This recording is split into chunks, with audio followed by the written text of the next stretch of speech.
এই যে ঢাকা শহরে হঠাৎ করে এত অপরাধ বেড়ে গেছে, সবাই ভাবছে এক সময়ে ত্রাস ডন ইউসুফ হয়তো আবার ফিরে এসেছে। আজব ক্যারেক্টার, খুন করার পরে নাকি সে দুধ দিয়ে গোসল করে। ঠিক এভাবেই শুরু নির্মাতা সঞ্জয় সমাদ্দারের এবারের ঈদের সিনেমা ইনসাফের ৮২ সেকেন্ডের টিজার। ঈদে প্রেক্ষাগৃহে আসছে ইনসাফ।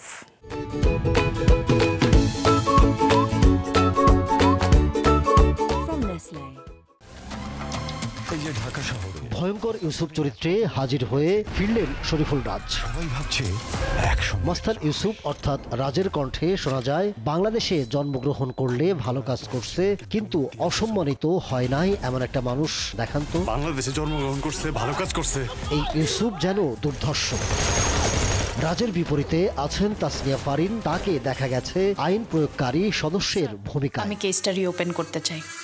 টিভি নাটকে প্রশংসা কুড়িয়ে সঞ্জয় সমাদ্দারের সিনেমায় অভিষেক টলিউডে। তবে দেশের জন্য ইনসাফই প্রথম সিনেমা নির্মাতার। কি গল্প বলতে আসছেন তিনি? সিনেমাটা যখন দেখবে তখন দর্শক একটা অরিজিনাল বাংলাদেশি গল্প এবং একই সঙ্গে আমাদের যে বাংলাদেশি মানুষের যে আবেগ অনুভূতি এবং এমন একটা আমরা প্রবলেমকে, সোশ্যাল প্রবলেমকে অ্যাড্রেস করেছি যেটা প্রচণ্ড বাংলাদেশের একটা প্রবলেম।